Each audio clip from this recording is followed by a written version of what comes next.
কথা সহজে সাথে আছি তানিয়া হারুন।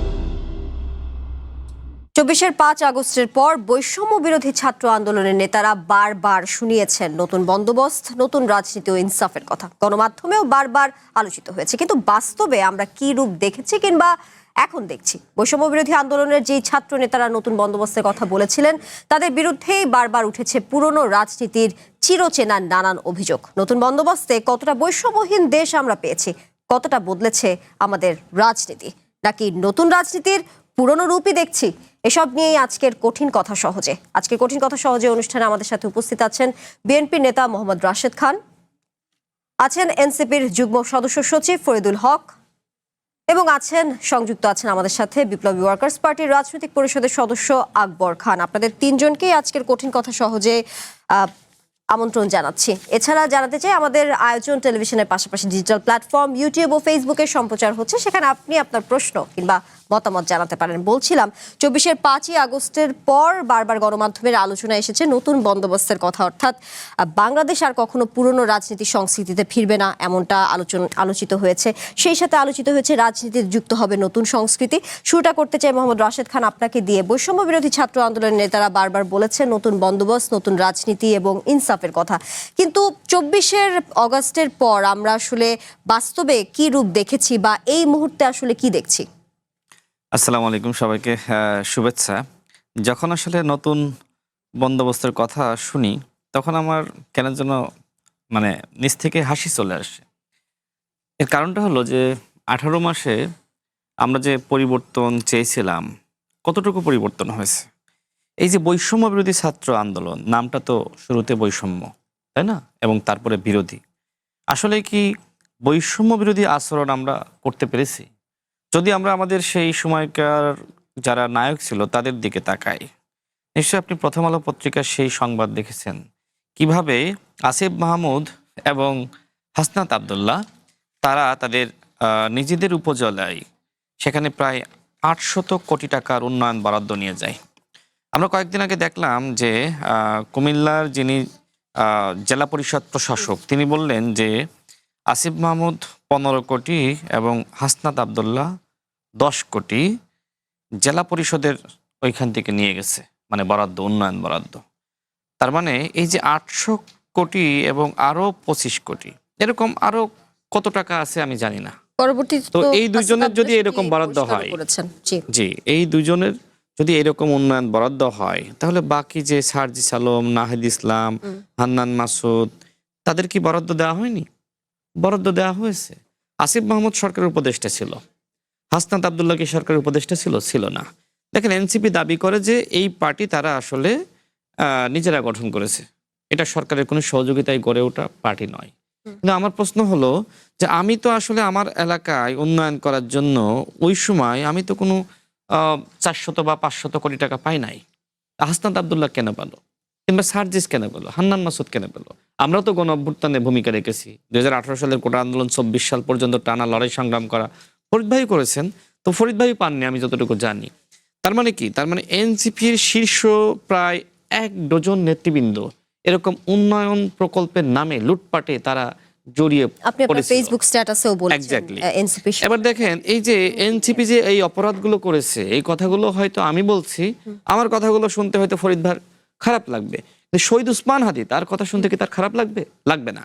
শহীদ উসমান হাদি বলেছিল যে এনসিপি 3টা অপরাধ। প্রথমত, 71-কে যেমনি ভাবে আওয়ামী লীগ কুক্ষিগত করেছে, ঠিক একইভাবে জুলাইকে এনসিপি কুক্ষিগত করেছে এবং এনসিপি দুর্নীতি করেছে। যে ছেলেটাকে আমরা দেখেছি যে তার ম্যাচ ভাড়া দিতে পারতো না, চলতে পারতো না, সেও প্রাডো গাড়িতে চড়ে এবং তার বাংলাদেশে এলো এই প্রথম টাচলেস আরএকে sensation water closet. Crore crore টাকার মালিক, এগুলো উসমান হাদির কথা। উসমান হাদি আরো বলেছে যে এনসিপি ঐক্য বিনষ্ট করেছে। এই যে 3টা অপরাধ, এই অপরাধের কথাগুলো আমি বলছি না, শহীদ উসমান হাদি, যাকে নিয়ে, যাকে কেন্দ্র করে এখন নাসিরউদ্দিন পাটোয়ারি এবং এনসিপি রাজনীতি করছে। আমার প্রশ্ন হলো যে এনসিপি মিথ্যা নাকি শহীদ উসমান হাদি মিথ্যা? এনসিপি যতক্ষণ না পর্যন্ত উসমান হাদির ব্যাপারে বা তার বক্তব্যের বিষয়ে তাদের অবস্থান স্পষ্ট করছে, ততক্ষণ পর্যন্ত ধরেই নিব উসমান হাদি সত্য, কারণ মৌনতা সম্মতির লক্ষণ। এরপরে আসেন এই যে আমাদের হান্নান মাসুদ, তিনি গণ অভ্যুত্থানের খুবই গুরুত্বপূর্ণ একজন নেতা ছিলেন এবং আমরা তাকে নায়ক মাসুদ হিসেবেই চিনছিলাম। পরবর্তীতে তার নামের আগে যুক্ত হলো বন্দর মাসুদ। কারণটা কি? কারণ তিনি বিভিন্ন বন্দরের উপদেষ্টা হলেন, বন্দর কেলেঙ্কারির সাথে জড়িয়ে পড়লেন। আমার কাছে একটি ঘটনা কয়েকদিন আগে আমি জানতে পেরেছি, সেটা হলো নোয়াখালীর আওয়ামী লীগের একজন এমপি, সেই এমপিকে বিমান বন্দর পর্যন্ত পৌঁছে দিতে হবে, এই জন্য 4 কোটি টাকায় ডিল করার জন্য হান্নান মাসুদ বলেছিল ছাত্রদল নেতা আব্দুল গফফর জিসানকে। এখন এই আব্দুল গফফর জিসান আসলে কে? 3 জনকে দেখেন নাই যে ওই যে রিফাত রশিদ, হান্নান মাসুদ আর মাহিন সরকার, 3 জন তারা এক ফ্রেমে এসে ভিডিও দিত, গণ অভ্যুত্থানে নেতৃত্ব দিত অনলাইনে তারা আত্মগোপনে থেকে। এবং যে ছেলেটা ভিডিও করত সেই ছেলেটা জাহাঙ্গীরনগর বিশ্ববিদ্যালয়ের ছাত্রদল নেতা জিসান, আব্দুল গফফর জিসান, তাদের সাথেই ছিল। আমি তার কাছ থেকে এই তথ্য পেয়েছি। তিনি আমাকে গতকাল বললেন যে ভাই, আমি অবাক হয়ে গিয়েছি যে হান্নান মাসুদ সে শুরুতেই নোয়াখালীর আওয়ামী লীগের লোকজনের সাথে বিভিন্ন জায়গায় মিটিং শুরু করলো, মানে তার গণ অভ্যুত্থানের পরেই শুরু হলো আওয়ামী লীগের পুনর্বাসন। ভাই এইটা তো আমরা চাই নাই। হান্নান মাসুদ মিটিংগুলোতে বলতো, আমি একজন মানে হান্নান মাসুদ একজন যুবলীগের নেতার সাথে বসেছিল নোয়াখালীর, তার সাথে আমার এনিহাও কথা হয়েছে। আমি একটা তথ্য অনুসন্ধান করতে গিয়ে তার সাথে কথা বলেছি। তিনি বললেন যে হান্নান মাসুদ আমাদেরকে এরকম ইঙ্গিত দেয় যে একমাত্র মোহাম্মদ আলী, মানে হান্নান মাসুদের আসনের যে আওয়ামী লীগের এমপি, সে আমার শত্রু, আর নোয়াখালীর কোনো আওয়ামী লীগের কেউ আমার শত্রু না। এবং তিনি ইঙ্গিত দিলেন যে আমার ইলেকশন করতে মোহাম্মদ আলীর যে ধরনের কোয়ালিটি ছিল, কোয়ান্টিটি ছিল, আমারও ওই ধরনের কোয়ালিটি কোয়ান্টিটি লাগবে, টাকা পয়সা লাগবে। তাহলে বলেন, শেষ কথা হলো যে আমাদের গণ অভ্যুত্থানের নায়করা যে সময় এই ধরনের বিতর্কে জড়িয়ে পড়ে, সেই সময় তো আসলে ওই গণ অভ্যুত্থানই আসলে বিতর্কে জড়িয়ে পড়ে। ছোট করে যদি জানতে চাই শেষের দিকে, যে আপনি যে ফেসবুক স্ট্যাটাসে যে কথাটা বলেছিলেন, শীর্ষ নেতার বিরুদ্ধে যে দুর্নীতি প্রভাব খাটিয়ে যে নিয়োগ বাণিজ্য আরো নানা অভিযোগ তুলেছেন, সেগুলো তুলে ধরেছিলেন। অর্থাৎ যারা নতুন বন্দোবস্তের কথা বলছিল বা নতুন রাজনীতির কথা বলছিল জাতিকে, আসলে মূল কারণ কি হতে পারে? তারা কেন আসলে এই পুরনো রাজনীতির পাকিচক্রে ডুবে গেলেন? প্রধান কারণ কি মনে হয়? দেখেন, আমি যে কথাগুলো বললাম, একটা কথাও তো মিথ্যা নয়। এই কথাগুলো গণমাধ্যমে এসেছে, কোনো ফেসবুকে আসে না, এগুলো গণমাধ্যমে এসেছে। আপনিও শুনেছেন, আমিও শুনেছি। আমার মনে হয় যে ফরিদ ভাইদের মতন ক্লিন ইমেজের মানুষ যারা আসলে এনসিপিতে আছে, তারাও মনে হয় এগুলো নেওয়ার জন্য আসলে প্রস্তুত নয়। কারণ ফরিদ ভাই সম্পর্কে তো আমি কোনো কেলেঙ্কারি পাই নাই, দুর্নীতি পাই নাই। আমার মনে হয় হেরিকেন দিয়ে খুঁজে পাওয়া যাবে না। কিন্তু আমার কথা হলো, যারা নায়ক ছিল তাদের সম্পর্কে এই কথাগুলো কেন আমরা শুনতেছি? এই যে ডিসি নিয়োগের কেলেঙ্কারি, সেই কেলেঙ্কারি তো যুগান্তর পত্রিকায় প্রকাশিত হলো। এখন আপনি বলছেন যে দুদক আপনাকে ক্লিন সার্টিফিকেট দিয়েছে। কোন দুদক?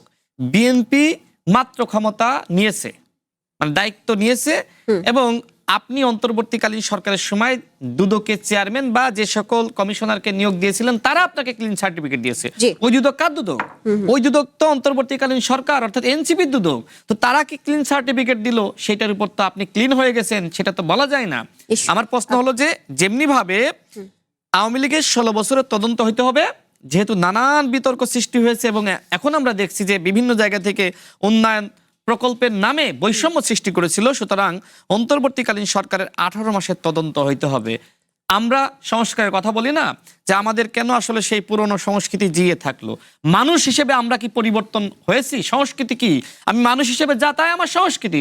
মানুষ যেহেতু পরিবর্তন হয়নি, হান্নান মাসুদরা পরিবর্তন হয়নি, হাসনাত আব্দুল্লাহরা পরিবর্তন হয়নি, সুতরাং পরিবর্তন কিভাবে হবে? সুতরাং সেই পুরাতন রাজনীতির মধ্যেই আমরা এখনো পর্যন্ত রয়ে গেছি। আপনার প্রশ্ন তুলে ফরিদুল হক, আপনার কাছে আসতে চাই। বৈষম্য বিরোধী ছাত্র আন্দোলনের নেতা এবং অন্তর্বর্তীকালীন সরকারের সময়কার যুব ও ক্রীড়া উপদেষ্টা আসিফ মাহমুদ সজীব ভুঁইয়া 2025 সালের নভেম্বরে বলেছিলেন 2024 সালের গণ অভ্যুত্থান পরবর্তী যে রাজনৈতিক বাস্তবতা, সেখানে নতুন রাজনৈতিক বন্দোবস্ত নিয়ে যে আলোচনাটি চলমান, সেটি আসলে এখনো স্পষ্ট কোনো রূপ পায়নি, তেমনটা তিনি উল্লেখ করেছিলেন। একটু জানতে চাই তাহলে নতুন বন্দোবস্ত আসলে আপনাদের কাছে কি?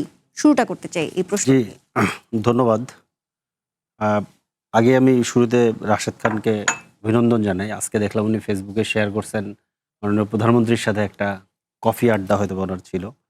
প্রধানমন্ত্রীর সাথে আমার শুধুমাত্র এখনকার সম্পর্ক না, আমি সেটা বলছি না যে সেই হাসিনা রেজিম থেকে আজকে আমরা দেখতে পেলাম। এটা এর আগেও ভালো। অনেকবার দেশে আসার আমি পরে তার সাথে আমার আজকে সাক্ষাৎ আপনাদের হয়েছে। এখানে যেহেতু লাইভ চলতেছে, আপনার মাধ্যমে মাননীয় প্রধানমন্ত্রীর কাছে আবেদন জানাই ওনাকে বিএনপির পক্ষ থেকে এনসিপি বিষয়ক সম্পাদক হিসেবে নিয়োগ দেওয়া হোক।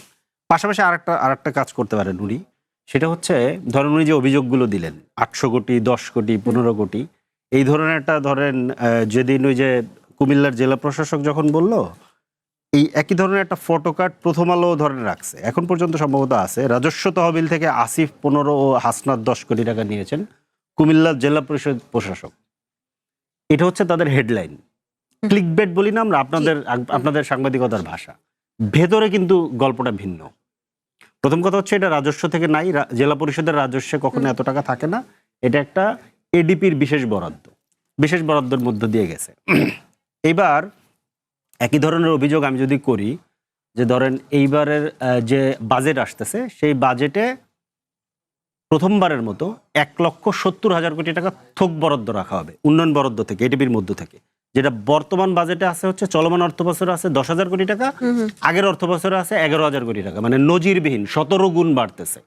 এবং এই পুরো টাকাটা কিভাবে ডিস্ট্রিবিউট হবে, এটা কমপ্লিটলি প্রধানমন্ত্রীর হাতে। কারণ আমি যদি বলি যে প্রধানমন্ত্রী 1,70,000 কোটি টাকা নিয়ে যাচ্ছেন, তাহলে এই জিনিসটা শুনতে যেমন দেখা যায়, ওই হাসনাত আব্দুল্লাহ 10 কোটি এবং আসিফ মাহমুদ 15 কোটি নিয়ে গেছে একই রকম। এখন এইটা কি, এটা দর্শকরা বিচার করবে, এটা নিয়ে ধরেন আলাদা করে কিছু বলার নাই।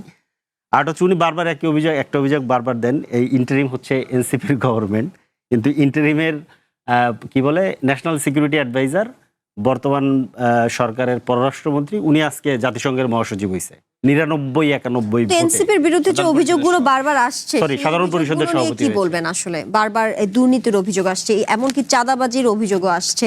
সেক্ষেত্রে শত শত কোটি টাকার দুর্নীতির অভিযোগের প্রেক্ষিতে বেশ কিছু অভিযোগ আমার সামনে এখন আছে, সেই অভিযোগগুলো কি অস্বীকার? আমি আপনাকে একটা জিনিস, জি। এই যে আমি কয়েকদিন আগে দেখতেছিলাম, সম্ভবত এটা মাস 2-3 আগের কথা, চ্যানেল 24 একটা সার্চ লাইট নামে একটা প্রোগ্রাম চালায় না ওরা, ওইখানে ছাত্রলীগের মহানগর উত্তরের এক সাবেক নেতা কিংবা বর্তমান নেতা, তারা কয়েক মাস আগে অনুসন্ধান চালিয়ে কানাডার বেগমপাড়ায় একটা 15 কোটি টাকা দিয়ে একজন ছাত্রলীগের নেতা বাড়ি কিনছে। আচ্ছা। এইটা সামনে এনেছে এই জাস্ট কয়েকদিন আগে। এস আলমের $8 বিলিয়ন পরিমাণ সম্পত্তি সাইপ্রাসে ক্রোক করা হয়েছে। এটা উদ্যোগটা ইন্টারিম গভর্নমেন্ট নিয়েছিল, এটা করা হয়েছে। ভাই শত শত কোটি টাকা নিয়ে রাখছে কোথায়? মাটির নিচে। বাংলাদেশে এলো এই প্রথম টাচলেস আরএকে সেন্সেশন। বাংলাদেশের ব্যাংকে, বিদেশের ব্যাংকে।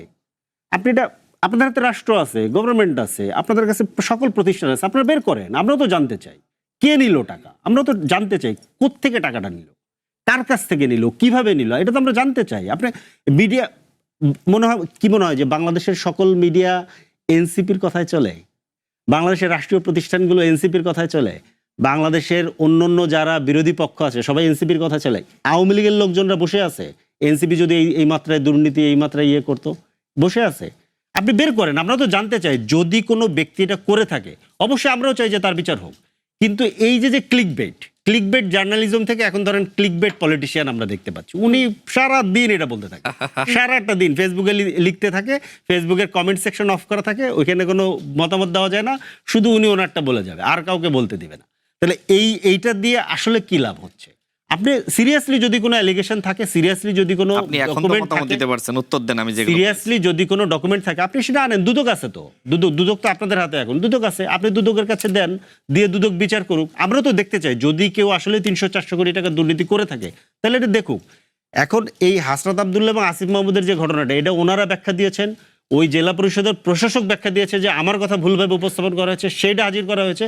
কিন্তু মিডিয়ার নিউজগুলো, এই হেডলাইনগুলো যেমন পরিবর্তন হয় নাই, ওনার বক্তব্য পরিবর্তন হয় নাই। মানে উনি আসলে লাগাতার ভাবে এনসিপির পেছনে লেগে থাকবে। এটা হচ্ছে ওনার এখন ধরেন একটা দায়িত্ব। তথ্য, এটা তো আমি প্রথম আলো আমি তো এটা বললাম, আমি ভাঙলাম যে প্রথম আলোর হেডলাইনটা কি আর ভেতরে কি লেখা, আপনি দুইটা একটু পড়েন। হেডলাইনটা একরকম লেখে, ভেতরে যদি আরেক রকম তথ্য থাকে, এটা ক্লিক বেট বলে। এই ক্লিক বেট জার্নালিজম ধরেন বিভিন্ন সংবাদ মাধ্যম করে, আপনি একটা ক্লিক বেট পলিটিক্স করতেছেন। তা আমি বললাম যে আপনি এই ক্লিক বেট পলিটিক্স এর জন্য এনসিপি বিষয়ক সম্পাদক হন, তাহলে এটা খুব ভালো হবে। আচ্ছা, আবার গণমাধ্যমের কথা, আপনি যে প্রশ্নটা যেটা করেছিলেন যে নতুন বন্দোবস্তের প্রশ্ন, নতুন আচ্ছা, এই যে প্রথম আলো পত্রিকায় যদি আপনাকে বলি, প্রথম আলো পত্রিকায় যে সংবাদ পরিবেশন করা হয়েছিল, উপদেষ্টা আসিফ মাহমুদ নিজ উপজেলা মুরাদনগরের উন্নয়নে 453 কোটি টাকার বরাদ্দ নেন এবং দ্বিতীয় সর্বোচ্চ বরাদ্দ দেওয়া হয় জাতীয় নাগরিক পার্টির মুখ্য সমন্বয়ক হাসনাত আবদুল্লাহর উপজেলা দেবিদারে, সেখানে দেওয়া হয় 338 কোটি টাকা। আপনি প্রধানমন্ত্রীর উদাহরণটা দিলেন যে প্রধানমন্ত্রী নিয়ে গেল 10 লাখ টাকা। হাসনাত আবদুল্লাহ কি সেই সময় ছাত্র উপদেষ্টা ছিল, মানে আসিফ মাহমুদ ছিল?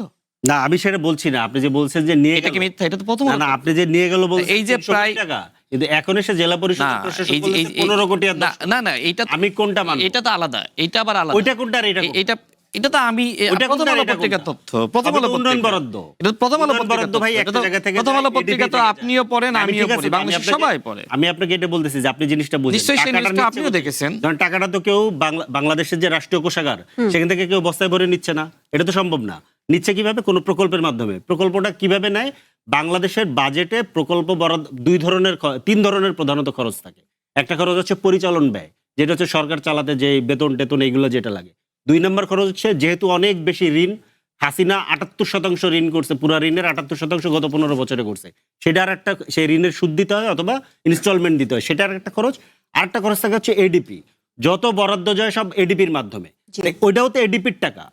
ওই যে 8-10 কোটি টাকা এবং 15 কোটি টাকা যেটা, এটার হিসাব হাসনাত আবদুল্লাহ দিয়েছেন, ওটা তো এডিপির ঠিক টাকা। আছে, এডিবির ওই টাকা, কিন্তু টাকাটা- আমার কথা ওই হলো টাকাটা এডিবির একটা টাকা বিশেষ হাসনাত বরাদ্দ। আবদুল্লাহ পাচ্ছে, আপনি কেন আচ্ছা, পেলেন না? সেটা অন্য প্রশ্ন। সেই প্রশ্ন এটা কি বৈষম্য না? আমি তো ওই কথাই আপনি বললাম। ওই টাকাটা হাসনাত আবদুল্লাহ নিয়ে গেছে, এইভাবে যে ক্লিকবেট করা হলো, এটা তো ধরেন খরচ হয়েছে জেলা পরিষদের মাধ্যমে। জেলা পরিষদের ওয়েবসাইটে এটার পুরো ইয়ে দেওয়া আছে, কোন কোন ঠিকাদার প্রতিষ্ঠান কাদের মাধ্যমে জি। খরচটা হয়েছে, সেই ঠিকাদার প্রতিষ্ঠানরা হাসনাত আবদুল্লাহর কিনা সেটা আপনি খোঁজ নেন। এখন ঘটনা হচ্ছে যে ওইখানে গিয়েছে, অন্য কোথাও কি যায় নেই। এখন তো তাহলে সারা বাংলাদেশের তথ্য নিয়ে আমাদেরকে বসতে হবে। এখন হাসনাত আবদুল্লাহর ইয়েতে গেছে, বিএনপির কোন কোন নেতার কি বলে যে উপজেলা এগুলো গেছে, সেগুলোর তো রেকর্ড আছে। আপনি প্রত্যেকটা জি, জেলা পরিষদের সেগুলো ইয়েতে আসবো দেখেন। মোহাম্মদ রাশেদ খানের কাছে, সেই তথ্যগুলো নিয়েও আসবো। তার আগে আকবর খান, আপনার কাছে একটু জানতে চাই, নতুন বন্দোবস্ত আসলে কতটা বৈষম্যহীন দেশ আমরা দেখতে পেয়েছি, কতটা বদলেছে আমাদের রাজনীতি, নাকি মানে জানতে চাচ্ছি হয়েছে কি নতুন বাংলাদেশ, নাকি এখন আসলে যে নতুন বাংলাদেশের কথা বলছি সেটি আসলে পুরনো বাংলাদেশেরই আপডেটেড ভার্সন? ধন্যবাদ চ্যানেল ওয়ানকে এবং যে দুইজন আছেন রাশেদ এবং ফরিদুল হক, ওনাদেরকেও অভিনন্দন। আমরা একসঙ্গেই বৈষম্য বিরোধী আন্দোলন এবং 17 বছরের যে ফ্যাসিবাদ, সেই ফ্যাসিবাদ বিরোধী আন্দোলন আমরা একই মঞ্চ থেকে আমরা রাজপথে লড়াই সংগ্রাম করেছি। অত্যন্ত দুঃখের বিষয় যে আজকে এমন একটা পরিস্থিতিতে একজন এখানে সরকারি দল, আরেকজন সরকারি দল ছিলেন, এখন আবার ওনারা বিরোধী দল, এই পরিস্থিতিতে কথা বলতে হচ্ছে। ওনারা এতক্ষণ যে আলাপ আলোচনা করলেন পুরোটাই হচ্ছে অর্থ ভাগাভাগি সেই বিষয়টা নিয়ে, কিন্তু এই অর্থ ভাগাভাগির তো বিষয়টা তো আছেই, কিন্তু আমাদের পুরো রাজনীতি সেটা যে আমাদের ব্যাহত হয়ে গেল, এই বিষয়টা ওনারা সামনে আনলেন না। আমরা যে আন্দোলনটা করেছিলাম শুধু কি সেখানে অর্থযুক্ত ছিল? আমাদের যে পুরনো বন্দোবস্ত থেকে আমরা নতুন রাজনৈতিক বন্দোবস্তটা কি, সেই জায়গায় আলোচনাটা করা দরকার। আপনি দেখবেন যে ছাত্ররা যাদের নায়ক মেনে আমরা যাদের নেতৃত্বে এই অভ্যুত্থানটা করলাম, লড়াইটা করলাম, আমাদের ছাত্র যুবক আমাদের শ্রমিকরা জীবন দিল, সেই নেতাদের ফ্রন্টলাইনার যারা, তাদের বিরুদ্ধে এত অল্প সময়ে যে ব্যক্তিগত অর্থ টাকা পয়সার যে অভিযোগগুলি আসছে, বাংলাদেশের ইতিহাসে যতগুলো অভ্যুত্থান হয়েছে, যতগুলো সংগ্রাম হয়েছে, তাদের ফ্রন্টলাইনারদের বিরুদ্ধে এত তাড়াতাড়ি এই ধরনের অভিযোগ কিন্তু আসেনি। তার মানে কি, এখানে আমাদের মোরাল অথরিটিটা, রাজনৈতিক মতাদর্শগত যে পরিবর্তন, যে নতুন বন্দোবস্ত শুধু কি মাত্র কাঠামো না, মনন জগতে যে রাজনৈতিক যে চিন্তা ভাবনা, রাজনীতিটাকে আমরা যেমন ফ্যাসিবাদকে বলতাম ওনারা ব্যবসায় পরিণত করেছে। কোনোভাবে 2, 4, 5, 10, 20 কোটি টাকা খরচ করে এমপি হতে পারলে 2, 4, 500 কোটি টাকা কামানোর একটা ব্যবসা প্রতিষ্ঠান ব্যবসায়িক ক্ষেত্র হিসেবে যেমন তৈরি করেছিল, আমরা অভ্যুত্থানের পর 5ই আগস্টের পরে যারা নতুন করে দায়িত্ব নিলেন তাদের বিরুদ্ধে এখন শুনছি শত শত কোটি টাকা নানাভাবে তারা এই দুর্নীতি করেছে। তাহলে সেই যে এই রাজনৈতিক নতুন বন্দোবস্ত পরিবর্তনটা, এটাকে তারাও কিনা ব্যবসা প্রতিষ্ঠানে পরিণত করেছিলেন কিনা? আমাদের যে কথা ছিল যে বৈষম্য দূর হবে, বৈষম্যটা দূর হওয়ার কাজটাই তো শুরু হয় নাই। বৈষম্য দূরটা হবে কিভাবে? আমরা যে বৈষম্য, বরঞ্চ বৈষম্য এখন নতুন করে নতুন মাত্রায় যুক্ত হচ্ছে। আমরা খুবই উদ্বিগ্ন, খুবই মানে জনগণ 71-এর পর থেকে এ পর্যন্ত যতবার জনগণ উইন করেছে, জনগণ বিজয়ী হওয়ার পরেও, সেই বিজয়ী দল ক্ষমতায় যাওয়ার পরেও জনগণ প্রতারিত হয়েছে। আমরা 5ই আগস্টের পরে বিজয়ী হয়েছে জনগণ, জনগণের বিজয়ী অংশ ক্ষমতায় গেছে, কিন্তু জনগণ প্রতারিত হয়েছে। আবার নতুন করে যে 12ই ফেব্রুয়ারি নির্বাচনের পর যে সরকার গঠিত হলো, আমরা এই সরকারের প্রতি আস্থা রাখতে চাই, বিশ্বাস রাখতে চাই যে বিগত দিনের সরকারের মতো জনগণ যাতে প্রতারিত না হয় সেই দিকে এই সরকারকে খেয়াল রাখতে হবে। নতুন বন্দোবস্ত কেবলমাত্র অর্থনৈতিক ভাগাভাগির ক্ষেত্রে না, আমাদের গণভোটের রায় কি বলে, আমাদের 29 দিন যে 7 মাস ব্যাপী আমাদের যে সংস্কার কমিশনের আমরা যে সংস্কার সংলাপগুলি আলোচনাগুলি করে একটা জাতীয় ঐক্যমতে এসে পৌঁছলাম, ওই যে সংসদ ভবনের দক্ষিণ প্লাজায় যে এই স্বাক্ষর হলো, সেটার কি হলো? সেখানে আমাদের নানা মত দ্বিমত থাকা সত্ত্বেও তো আমরা একমতে আসছিলাম। সেইগুলি বাস্তবায়ন করার জন্য এই সরকার অবশ্যই সেগুলি বাস্তবায়ন করবে, এগুলো আমি বিশ্বাস করি। এই সরকার মেজরিটি এখন সংসদে, তাদের ভোট ছাড়া, তাদের ইচ্ছা ছাড়া কোনো কিছু পাশ হওয়া সম্ভব নয়। আমরা আশাবাদী যে এই সরকার অন্তত এই গণভোটের যে রায় সেটাকে বাস্তবায়ন করবে এবং জনগণের যে নতুন রাজনৈতিক বন্দোবস্ত সেটা নতুন মাত্রায় শুরু করবে। এখন আওয়ামী লীগ যেটা করে গেছে, তাদের যেমন ট্রাইব্যুনাল হয়েছে, সেখানে ইনভেস্টিগেশন হবে, তাদের দুর্নীতির বিচার হবে, এবং 24-এর যে আন্দোলনের যে হত্যার জন্য তাদের ইনভেস্টিগেশন হয়ে যেমন তাদের বিচারের কাঠগড়ায় দাঁড়াতে হবে। এবং এই যে ইন্টিরিয়াম গভর্নমেন্টের সময় যারা দায়িত্ব পালন করেছেন, তারাও যে অর্থনৈতিক কেলেঙ্কারি সহ রাষ্ট্রের কোন কোন বিষয়ে তারা রাষ্ট্রের বিরুদ্ধে অবস্থান নিয়েছে। শেষ সময় 9ই ফেব্রুয়ারি দেখবেন যে আমেরিকার সাথে একটি বাণিজ্য চুক্তি করেছে, অসম বাণিজ্য চুক্তি, গোপন বাণিজ্য চুক্তি, যেটা ওই সরকারের এখতিয়ারে নাই। সেই সরকার এই বাণিজ্য চুক্তিটা করেছে বাংলাদেশের বাণিজ্য চুক্তির আদলে একরকম সামরিক চুক্তি করেছে। দেশের সার্বভৌমত্ব সেখানে বিঘ্নিত হওয়ার বিষয় যুক্ত আছে। এইগুলি যারা করেছে, এই ম্যান্ডেট তো 24-এর আন্দোলনের পর, অভ্যুত্থানের পর জনগণ তাদেরকে দেয়নি। এগুলো ইনভেস্টিগেশন। বাংলাদেশে এলো এই প্রথম টাচলেস আরএকে সেন্সেশন ওয়াটার ক্লজেট। সবকিছুর ইনভেস্টিগেশন হয়ে আসলে নতুন বাংলাদেশের যে নতুন সংস্কৃতির রাজনীতি আমরা আশা করছি সেটি আসলে বাস্তবায়ন দরকার। আমরা আবারও আলোচনায় ফিরবো, একটি বিরতি নিয়ে ফিরছি। কঠিন কথা সহজে আয়োজনে এই পর্যায়ে একটি বিরতি নিচ্ছি, সঙ্গে থাকুন।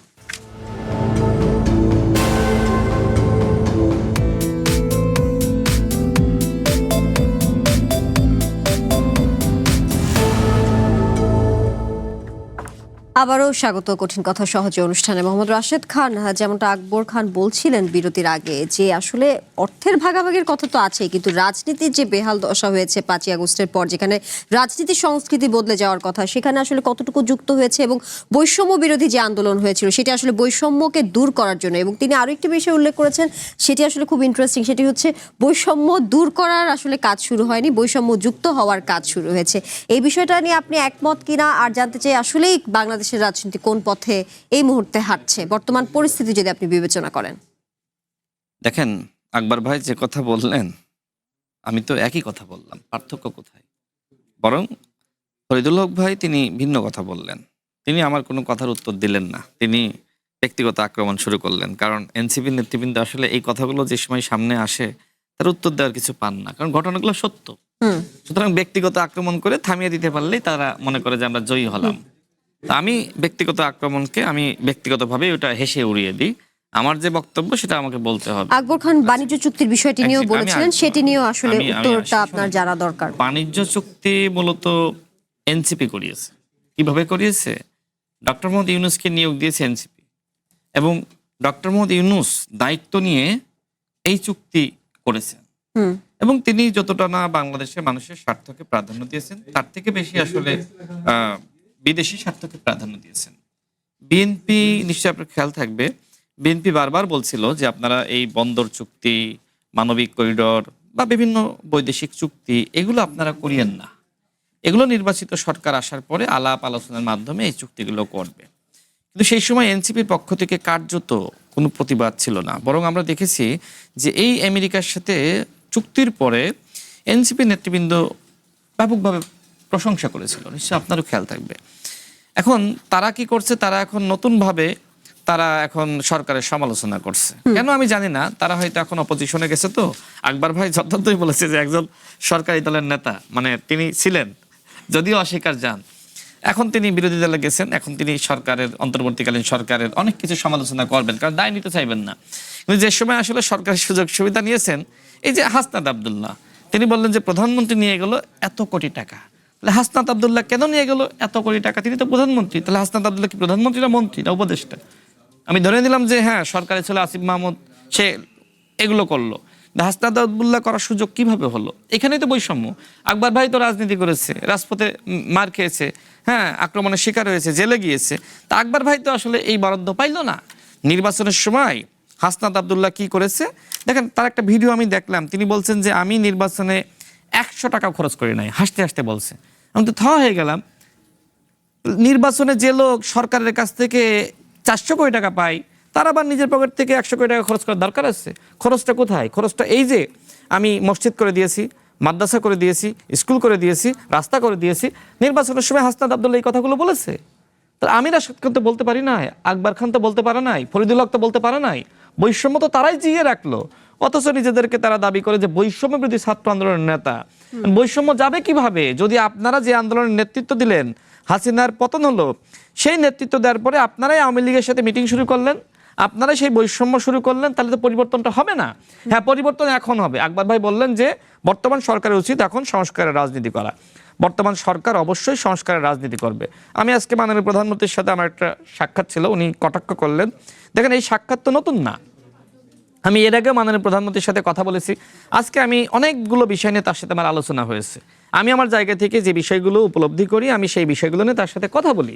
তিনি যে সময় আপনার লন্ডনের নির্বাসিত জীবনে ছিলেন, সেই সময় কথা বলেছি স্কাইপের মাধ্যমে। ঠিক এখনও তার সাথে আমার যখন যতটুকু সুযোগ হয় আমি বলার চেষ্টা করি। তো এইটা তো কেন দিই? যাতে করে আকবর ভাইদের যে প্রত্যাশা, আমি একটু শেষ করি, আকবর ভাইদের যে প্রত্যাশা সরকার যাতে সংস্কারের রাজনীতি করে, ঠিক আমরা সেই বার্তাগুলো, আমরা যদি তৃণমূলে যাই, মানুষের কথাগুলো শুনি, সরকার প্রধানের কাছে সেগুলো আমরা পৌঁছে দিই। জি, মোহাম্মদ রাশেদ খান, যেমনটা এনসিপির পক্ষ থেকেও বারবার নানা সময়ে এসেছে যে বিএনপির যেই চাঁদাবাজির সংস্কৃতি সেটি নিয়ে, সেটি কি আসলে দূর হয়েছে? আচ্ছা, এই সংস্কৃতি বদলেছে? বিএনপির চাঁদাবাজির সংস্কৃতি, আচ্ছা ধরে নিলাম এটা NCP থেকে বলা ধরে নিলাম যে বিএনপির কেউ কেউ চাঁদাবাজি করে, জামাতের কি কেউ চাঁদাবাজি করে না? এখন জামাতের শফিকুল ইসলাম মাসুদ সাহেব তিনি বলল, আমি কি ছিলাম হাসিনারে জিজ্ঞাসা কইর, আমি কি ছিলাম রাজশাহী বিশ্ববিদ্যালয়ের সব থেকে বড় মাস্তান সন্ত্রাসীকে জিজ্ঞাসা করো। তার মানে কি তিনি সন্ত্রাসীদের গডফাদার, তিনি হাসিনারও গডফাদার, মানে হাসিনার থেকে বড় মাফিয়া ছিলেন এই শফিকুল ইসলাম মাসুদ। তিনি বলছেন যে বাইতুল মালের অনুদানের আগে বউয়ের চিকিৎসার খরচ হতে পারে না, মানে বউয়ের চিকিৎসার খরচের থেকে বাইতুল মালের চাঁদাটা আগে। তা চাঁদাবাজি জামাত ইসলাম তো করছে, শফিকুল ইসলাম মাসুদই তো তার প্রমাণ, তার বক্তব্য প্রমাণ। এনসিপি যে রূপায়ণ টাওয়ারে এত বড় তারা কার্যালয় রেখেছে, নাহিদ ইসলাম 6 মাস সরকারে ছিল, 6 মাসে বেতন পেয়েছে কত? আসিফ মাহমুদ তার একটি টকশোতে বললেন যে আমাদেরকে, এখনো বলছেন, মানে এই সরকারের আমলে এসে বলছেন যে আমাদেরকে কারা অনুদান দিচ্ছে, আমরা সেই নাম প্রকাশ করলে তারা বিপদে পড়বে। একই কথা অন্তর্বর্তীকালীন সরকারের সময় বললো, অন্তর্বর্তীকালীন সরকারের সময় বিপদে আপনাদের কে ফেলতো? আপনাদের সরকার। আপনারা তখনও বললেন না, এখনো বললেন না। তাহলে এনসিপি কি চাঁদাবাজি করছে না? এনসিপি চাঁদাবাজি করছে, তার একটা প্রমাণ হলো এই যে ইশাক সরকার। ইসহাক সরকারের বিরুদ্ধে তো আন্দোলন এনসিপি করেছিল। এনসিপির কথা আমি আসলে এখন শুনতে চাচ্ছি না, আমি বলতে চাচ্ছি যে বিএনপির যে বিরুদ্ধে আমি যে সেটাই অভিযোগগুলো বলবো। বারবার আসছে, কেউ আপনার কেউ কথায় আবার আমি আসবো। গ্রেফতারও হয়েছে, আমার একটু ব্যাখ্যা সেটা কি দিতে দেন। আসলে বদলেছে কিনা? আমি আপনি যেহেতু বিএনপির কথা বললেন না, আমি জি, এজন্য আমি আসতেছি। বিএনপির পয়েন্ট অফ Exactly, ভিউটা হ্যাঁ, জানতে বিএনপির কথাই চাচ্ছি। বলবো। জি, তো বিএনপির কথা বলছি। এনসিপিটা আমি ফরিদুল হক ভাইয়ের না, কাছে ফরিদুল হক যাব। ভাই তো এই কথা বলবে না। আমি যে ওনাকে কথা জিজ্ঞেস বলছি, করবো। আমি শেষ করি। ওই অভিযোগও তো আছে, দেখেন, সেটাই বলছি। চাঁদা পাথর মেরে মানুষ খুন, হ্যাঁ, চাঁদার লোভে কার লোক খুন করলো? সেই ইসহাক সরকার কোথায় এখন? এনসিপিতে। মানে যে ইসহাক সরকারের বিরুদ্ধে এনসিপি আন্দোলন করলো, জামাত আন্দোলন করলো, সেই ইসহাক সরকার এখন এনসিপিতে যুক্ত হয়ে এখন ফেরেস্তা হয়ে গেছে। তো চাঁদাবাজি নাই কোথায়? আমরা দেখি না হান্নান মাসুদ কিভাবে থানা থেকে চাঁদাবাজদেরকে সারিয়ে এনেছে? আমরা দেখি না কিভাবে সমন্বয়করা আওয়ামী লীগের এমপির বাসা থেকে চাঁদাবাজি করতে গিয়ে গ্রেপ্তার হয়েছে? তো কে চাঁদাবাজি করে না? জি, আমি আসলে বাংলাদেশে এনসিপি শোনেন, নিয়ে বলছি না। বাংলাদেশে আমি এনসিপির আপনার কথা আমি ফরিদুল বুঝতেছি। হক ভাইয়ের এখন কাছে আমি BNP আসব। শোনেন, আমি BNP এনসিপির যারা করে- বিরুদ্ধেও কিছু অভিযোগ আমার কাছে আছে। Exactly, আপনি BNP আমি প্রশ্ন কেবল করেছেন না? বিএনপির প্রশ্নের Exactly, উত্তরটা শোনেন, চাচ্ছি। বিএনপি সেই যারা সংস্কৃতি করে, বদলেছে কিনা? বিএনপি যারা করে সবাই কি ফেরেশতা? বিএনপি যারা করে বাংলাদেশের মানুষ, জামাত ইসলাম যারা করে বাংলাদেশের মানুষ, জি। এনসিপি যারা করে বাংলাদেশের মানুষ, বাংলাদেশের মানুষ সবাই ফেরেশতা না। এক্স্যাক্টলি জি। এক্স্যাক্টলি এমন কি যারা রাজনীতি করে না তারাও চাঁদাবাজি করে না? তাদের সন্ত্রাসী গোষ্ঠী রয়েছে না, কিশোর গ্যাং রয়েছে না? অর্থাৎ এই চাঁদাবাজি বাংলাদেশের একটি সার্বজনীন সমস্যা। এই সার্বজনীন সমস্যা আমরা কিভাবে সমাধান করতে পারি, কিভাবে এটা কমিয়ে আনতে পারি, সেজন্য আমাদের সার্বজনীন ঐক্য দরকার। কিন্তু আপনি যে সময় বলবেন যে বিএনপি একমাত্র চাঁদাবাজি করে, তো আমি চাঁদাবাজি সেটা করে বলছি না না, কিনা? কিন্তু আমি চাঁদাবাজি তো বলছি- আপনিও করতেছেন, জি, জি। প্রমাণ তো আমি দিলাম। জি। কিন্তু আপনি দেখেন যে বিএনপি করে কিন্তু চাঁদাবাজি করে একজন ছাড় পেয়েছে। কিন্তু জামাত ইসলামের যে লোকটা চাঁদাবাজিকে উৎসাহ দিচ্ছে তার বিরুদ্ধে কোনো ব্যবস্থা নিয়েছে? হান্নান মাসুদ চাঁদাবাজদেরকে ছাড়িয়ে আনলো, তার বিরুদ্ধে এনসিপি কোনো ব্যবস্থা নিয়েছে? বিএনপি কেউ যদি অপরাধ করে বিএনপি তাকে ছাড় দেয় না। জামাত ইসলাম এবং এনসিপি যে অপরাধ করে তাকে পুরস্কৃত করে এবং অন্য দলের চাঁদাবাজদেরকে পুনর্বাসন করছে এখন এনসিপি। জি, এই প্রশ্নের উত্তর ফরিদুল হক নিশ্চয়ই আপনি দেবেন। সেই ক্ষেত্রে যেহেতু বিএনপির কথা বলছিলাম, চাঁদাবাজির যেই অভিযোগগুলো আছে, এনসিপিরও কিছু আছে যেগুলো, যেমন একটি আসলে রাখতে চাই একটি উদাহরণ, সেটা হচ্ছে বগুড়ায় চাঁদাবাজির মামলায় জাতীয় নাগরিক পার্টির জেলা যুগ্ম সদস্য সচিব মিজানুর রহমান সাগরকে গ্রেফতার করা হয়েছে। নারায়ণগঞ্জের ফতুল্লায় চাঁদাবাজি পাল্টাপাল্টি অভিযোগে এনসিপির দুই পক্ষের মধ্যে সংঘর্ষের ঘটনা ঘটছে। এগুলো সব আসলে গণমাধ্যমের খবর, ক্লিক বেটের খবর না, ভিতরের খবর। নেতাকে ওই যে একজন নারী তাকে জুতা পেটা করলো, দুই একদিন আগেই তো গণমাধ্যমে খবর হলো। এখন এই অভিযোগগুলো যেহেতু আপনারা সবসময় বলেছেন যে বিএনপির চাঁদাবাজির সংস্কৃতি আগে ছিল, বিএনপির চাঁদাবাজির সংস্কৃতি নিয়ে আপনারাও বেশ নানা মহল থেকে নানাভাবে মন্তব্য রেখেছেন, আগেও রেখেছেন, এখনো হয়তো রাখছেন। সেক্ষেত্রে আপনারা যেহেতু সরকারি দলের কথা বলছেন, আপনাদের দল যারা আসলে 5ই আগস্টের পরে জনগণ যাদেরকে বিশ্বাস করেছিল, যাদের দ্বারা নতুন নেতাদের বা নতুন বাংলাদেশের সংস্কৃতি আসবে সেই বিশ্বাসটা রেখেছিল, সেটিকে আপনারা ভঙ্গ করছেন না বা সেই সম্ভাবনাকে আপনারা কি নষ্ট করছেন না এইসব অভিযোগের কারণে? কি বলবেন? না, এগুলো তো ব্যাপারটা হচ্ছে যে কোনো ধরেন আমরা এমন একটা জায়গায় বসে আছি এই মুহূর্তে, ধরেন বাংলাদেশের একটা ধরেন টপমোস্ট জায়গার মধ্যে একদম জাতীয় পর্যায়ে যারা রাজনীতি করে তারা যে ধরনের অভিযোগ করে, এবং অভিযোগ ধরেন রাশেদ খান যেহেতু এটা বলছে তার মানে তো এটা সত্য, উনি এইভাবেই কিন্তু জিনিসটাকে প্রিটেন্ড করেন, উনি যেহেতু অভিযোগ দিচ্ছেন তার মানে জিনিসটা সত্য। এই জায়গাতে কিন্তু যে কোনো অভিযোগের ক্ষেত্রে, যে কোনো ধরেন বিচারের ক্ষেত্রে, পৃথিবীতে বিচার ব্যবস্থা দীর্ঘ সময় যাবৎ ধরেন তৈরি হয়েছে। বিচার ব্যবস্থা আপনি একটা অভিযোগ দিবেন, প্রমাণ দিবেন, ট্রায়াল করবেন, ট্রায়ালে যে অভিযুক্ত তাকে তার কথা শোনার সুযোগ দিবেন, তারপরে গিয়ে আপনি রায় দিবেন। কিন্তু বাংলাদেশটা যে জায়গায় হয়েছে যে অভিযোগ দেওয়ার সাথে সাথে তার রায় দিয়ে দেওয়া হচ্ছে, এই যে জায়গাটা, এটা হচ্ছে খুব ডেঞ্জারাস এবং এটা লাগাতারভাবে করা হয়েছে, লাগাতারভাবে খুবই সিস্টেমেটিক ওয়েতে করা হয়েছে। আরেকটা জিনিস এখানে বলি কেন করা হয়েছে, আকবর ভাইয়ের ওই কথার সাথে জড়িত, যেটা হচ্ছে আকবর ভাই যে কথাটা ধরেন বুঝতে পারেন নাই কিংবা যে কথাটা উনি বলেন, উনি কিন্তু একটা কথা বলেছেন যে এইরকম অভিযোগ আছে, শুনছি তারা শত কোটি টাকা করেছে। শুনেই ভাই আপনি বিশ্বাস করলেন কেন? মানে আপনি কি ধরে নিচ্ছেন যে যেটা শুনতেছেন সেটা সব সত্য? তার মানে তো ধরেন এরকম বহু জিনিস আপনি শুনছেন, গণমাধ্যমে তাহলে এই না, গণমাধ্যমে যা আসছে সবগুলো সত্য না।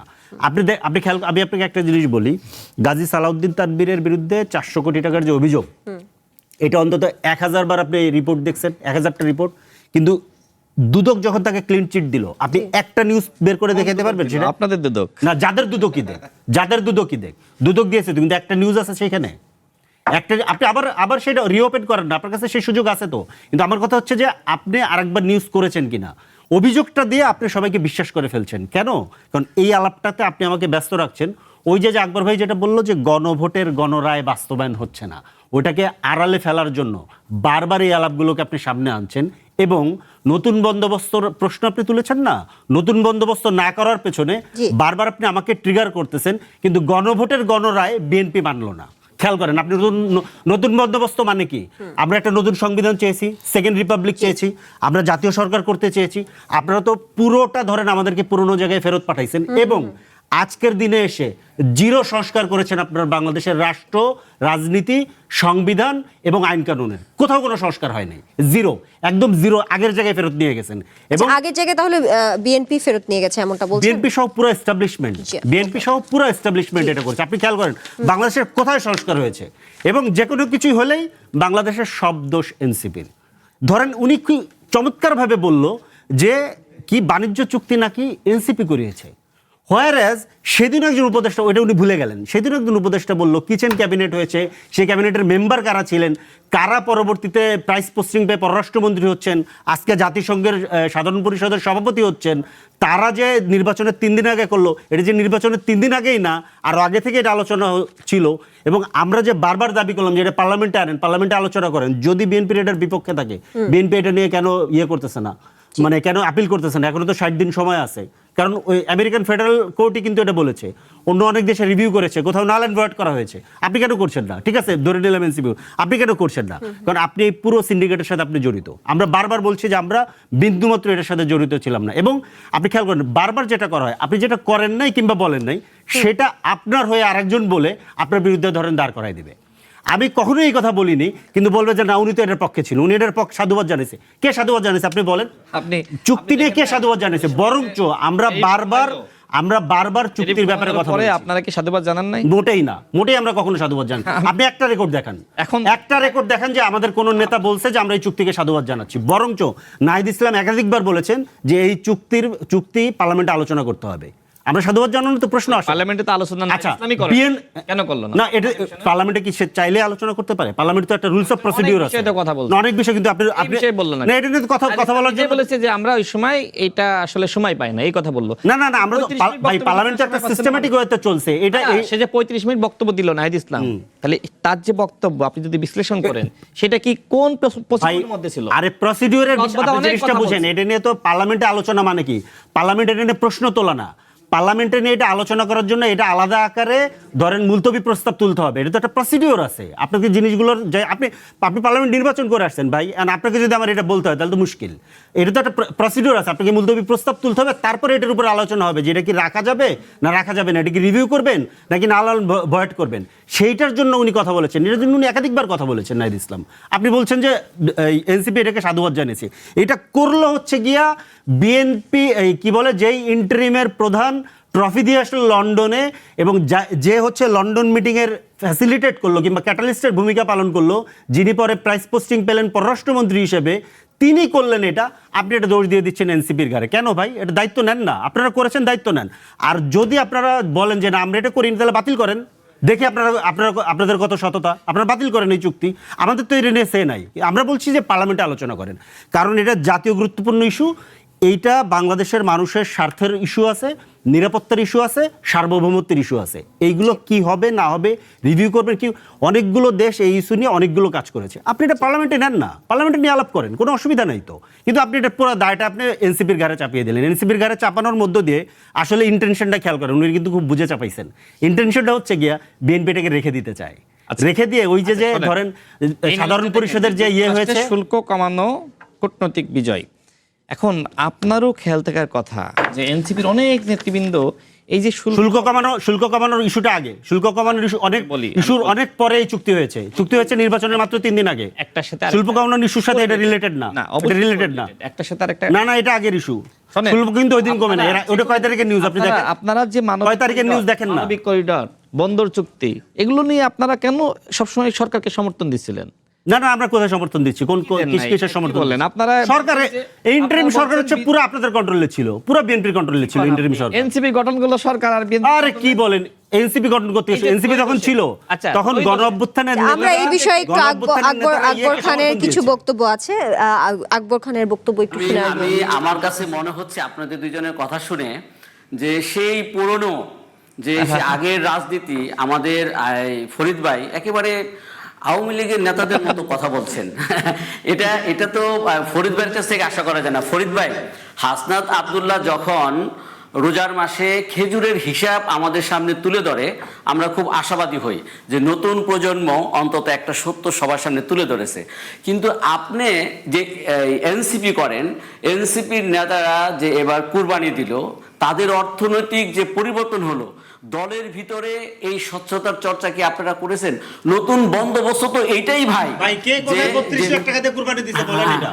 না, এই নতুন বন্দোবস্ত তো এইটাই হাসিন মাহমুদ যে পুরনো কয়েক জায়গায় কুরবানি দিয়েছে, এই টাকা কোথায় পেল? 32 লাখ টাকায় কে কোথায় কুরবানি দিয়েছে বলেন, সেই আমিও জানতে দুর্নীতি চাই। সাফাই ওই দল গায়। কিন্তু আমরা নতুন বন্দোবস্ত বলতে তো এটাই বুঝি যে স্বচ্ছতার সাথে আপনার যে কোনো ভালো কাজ বলেন না, আপনি জিনিসটাকে পরিষ্কার করেন, আপনি তো ইয়ে করে বলতেছেন কেন? আকবর খান, নিশ্চয়ই আপনি ফরিদুল হকের বক্তব্য শুনতে 32 লাখ পাচ্ছেন। টাকা কে কুরবানি দিয়েছে বলেন? সেই ঘরে শহীদুদ্দিন চৌধুরী আইনি দিয়েছেন। ওনার সম্পদ হচ্ছে 40 লাখ টাকা, উনি 32 লাখ টাকার কোরবানি দিয়েছেন। এনসিপির কোন নেতা দিয়েছে আপনি বলেন?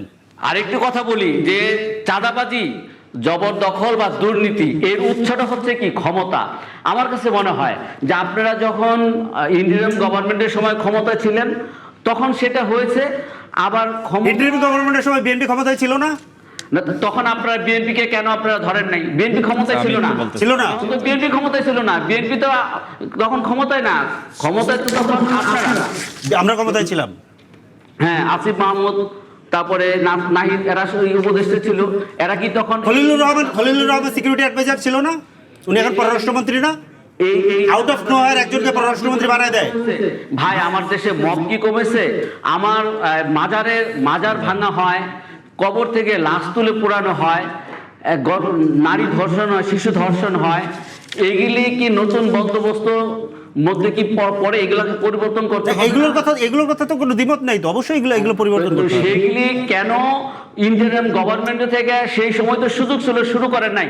আজকে ওখান থেকে আপনি আমাকে একা কেন অভিযোগ দিচ্ছেন? আপনি বিএনপি কে কেন বলছেন না? আমি বলছি বিএনপি যদি আপনি কেন বিএনপি শুনে ধরেন আমাকে সরকারি দল বানাই দিচ্ছেন? করে আমি বিএনপি কে তো সেটা বলবো। হ্যাঁ, সেটা বলেন। হ্যাঁ, তাহলে ঠিক আছে, তাহলে ঠিক আছে। আপনার এটা তো তখন থেকেই এটার লাগাম টেনে ধরা। এই যে দক্ষিণ পন্থা, যে ইসলামিক যে ধর্মের নামে যে আপনার মব হয়, ধর্মের নামে যে সন্ত্রাস হয়, সেটা কেন নিয়ন্ত্রণ করা যাচ্ছে না? সেটার ব্যাপারে আপনাদের সময় থেকেও তো দেখেছি সেটা। আমি এখনো তো বলবো যে আইন শৃঙ্খলা সরকারের দৃশ্যত অনেকগুলি সাফল্য আছে, ফ্যামিলি কার্ড, কৃষক কার্ড, খাল খনন। আইন শৃঙ্খলা পরিস্থিতির উন্নতি না অবনতি হয়েছে সরকারের সময়কাল, সেটাই বলেন। কিন্তু তারেক রহমান যে হুটহাট বেরিয়ে যায়, প্রোটোকল ছাড়া চলে, এগুলি জনগণের একটা অ্যাপ্রিসিয়েট আছে। কিন্তু আইন শৃঙ্খলা পরিস্থিতি সেই তুলনায় দৃশ্যত এখনো উন্নত হয় নাই। এটা তো আমরা বলছি কেন সেটা করা যাচ্ছে না? আইন শৃঙ্খলা পরিস্থিতির অবনতি হয়েছে। সরকারকে আমরা পরামর্শ দিচ্ছি, আমরা প্রস্তাব দিচ্ছি যে এই জায়গাটা কঠোরভাবে দমন করতে হবে। সে সন্ত্রাসী, চাঁদাবাজি, সে যেই হোক, দর্শক সে যে দলের হোক, তার জি, আকবর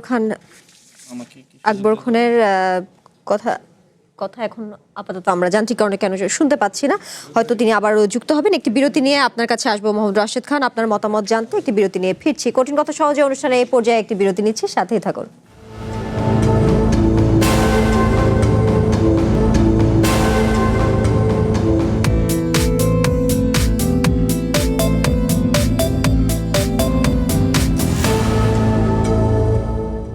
আবারও আমন্ত্রণ কঠিন কথা সহজে অনুষ্ঠানে। মোহাম্মদ রাশেদ খান, মব সৃষ্টি করে আইন শৃঙ্খলার অবনতি ঘটানো বা বিশ্ববিদ্যালয়ে অস্থিতিশীল পরিবেশ তৈরি, আরও নানা ঘটনা ছিল অন্তর্বর্তীকালীন সরকারের সময়ে। সেখানে আইন শৃঙ্খলা বাহিনীর যেই পরিস্থিতির অবনতি ঘটেছে সেটি নিয়েও আসলে আকবর খান বলছিলেন, এবং এই মুহূর্তে আসলে আইন শৃঙ্খলা পরিস্থিতি কতটা উন্নতি হয়েছে সেটি নিয়েও প্রশ্ন আছে।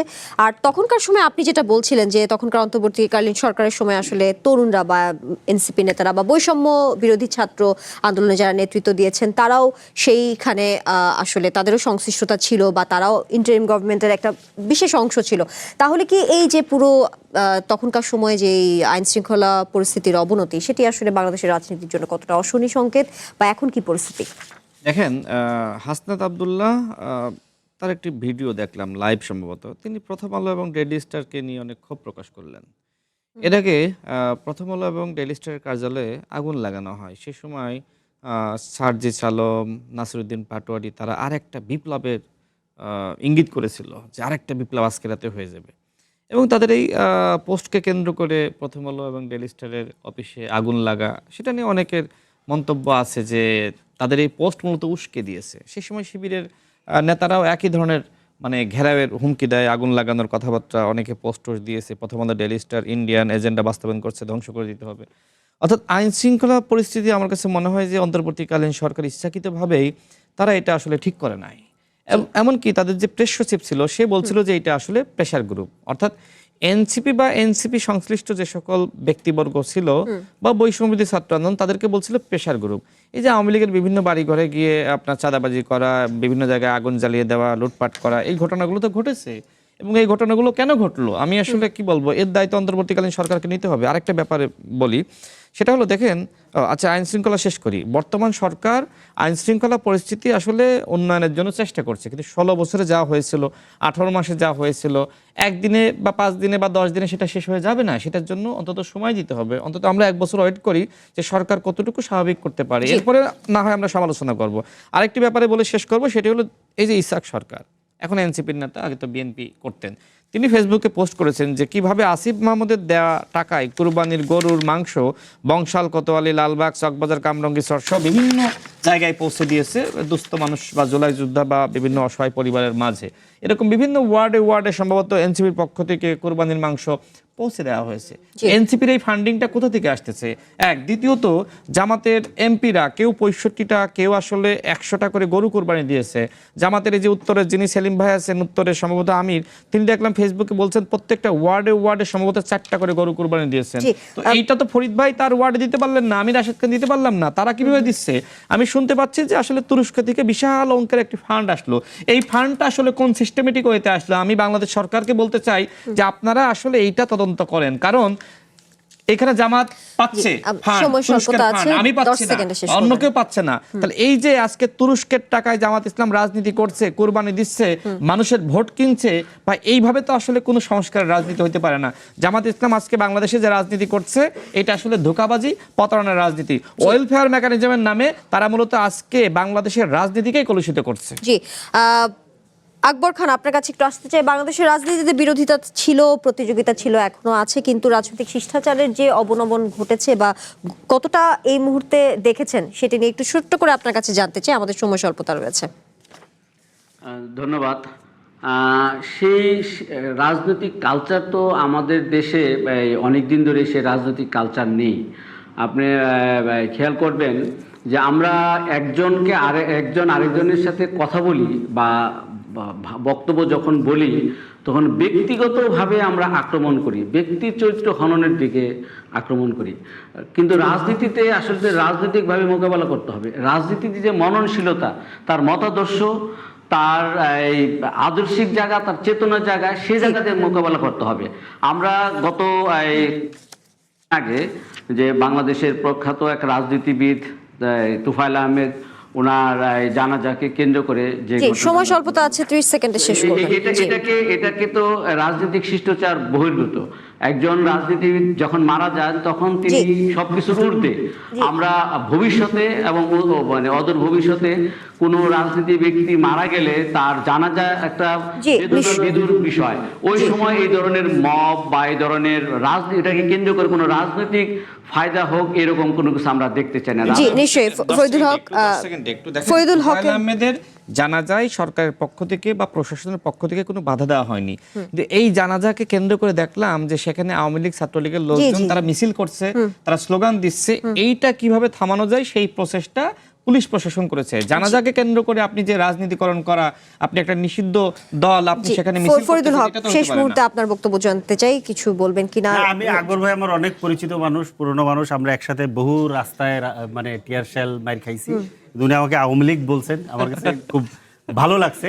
হোয়ারেজ উনি হচ্ছে যে একজন ফ্যাসিস্টদের গডফাদার। তোফায়েল আহমেদের জানাজাকে ওনার কাছে খুব কষ্ট লাগছে, যে তোফায়েল আহমেদের যেখানে আজকে তার জানাজা হয়েছে সেখানে আমি ছাত্রদল, যুবদল, ওইখানকার তাদেরকে আমি সাধুবাদ জানাই যে যেইখানে ছাত্রদলের নেতা ওই জেলার সভাপতি নূরে আলমকে হত্যা করার পরে তার জানাজা পড়তে দেয় না জি, যে মাঠে, নিশ্চয়ই, নিশ্চয়ই। আজকে ছাত্রদলের নেতারা পাহারা দিয়ে তার জানাজা আলোচনা চলমান থাকবে। আমাদের সময় স্বল্পতার কারণে আসলে শেষ করতে হচ্ছে। তিনজনকে ধন্যবাদ যুক্ত থাকার জন্য। আজকের মতো এখানেই শেষ করছি। ধন্যবাদ সবাইকে।